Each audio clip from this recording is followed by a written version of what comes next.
Hi friends, నమస్తే. Welcome to DSM nature vlogs.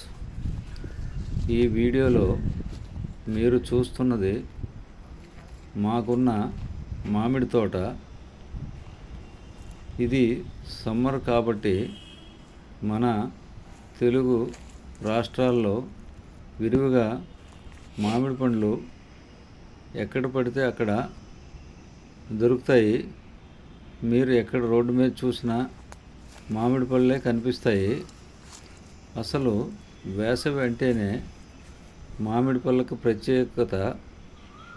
అవి కాకుండా ఈ వేసవిలో తాటి ముంజలు, పనసపళ్ళు, జీడి మామిడి, ఈతపళ్ళు, సపోటా లాంటివి కూడా కనిపిస్తాయి.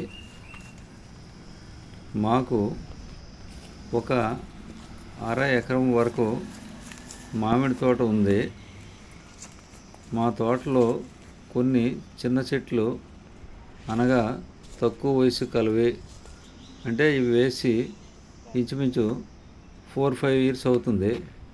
అలాగే కొన్ని పెద్ద చెట్లు ఉన్నాయి. ఈ పెద్ద చెట్లు వయస్సు ఇంచుమించు 25 నుంచి 30 సంవత్సరాల వరకు ఉంటాయి. ఇవి చాలా పొడుగ్గా ఉన్నాయి. మా తోటలో వివిధ రకాలైన మామిడి రకాలు, అనగా బంగినపల్లి, చెరుకు రసం, సువర్ణరేఖ, కలెక్టరు, అలాగే కొన్ని నాటు రకాలు ఉన్నాయి.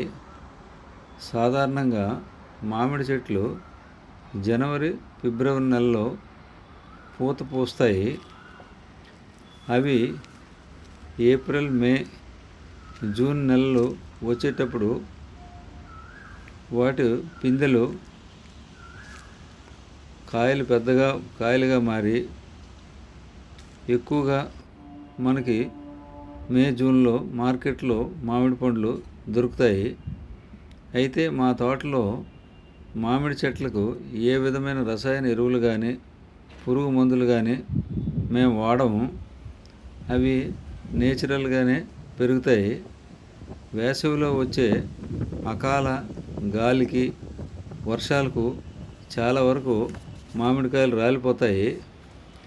మిగిలిన కాయలను పక్వానికి వచ్చిన తర్వాత వాటిని తీసి అట్టపెట్టెల్లో పెట్టి నేచురల్గానే మ్రగ్గిస్తాము. అవి అట్టపెట్టెలో పెట్టిన తర్వాత ఇంచుమించు వారం రోజుల్లో మనకి తినడానికి మామిడి పళ్ళు రెడీ అవుతాయి. అలానే ఈ వీడియోలో మా ఇంట్లో బాగా మగ్గిన మరియు ఆకర్షణీయంగా కనిపిస్తున్న మామిడి పండ్లను కూడా మీరు చూడవచ్చు. అవి మేము తిని చూసాము, చాలా రుచిగా ఉన్నాయి. ఈ వీడియోపై మీ అభిప్రాయాలను కామెంట్ రూపంలో తెలియచేయండి. అలానే మీకెవరికైనా మామిడి తోటలు ఉంటే అందులో ఉండే రకాలు, వాటి తలక రుచులపై మీ అభిప్రాయాలను తెలియచేయండి.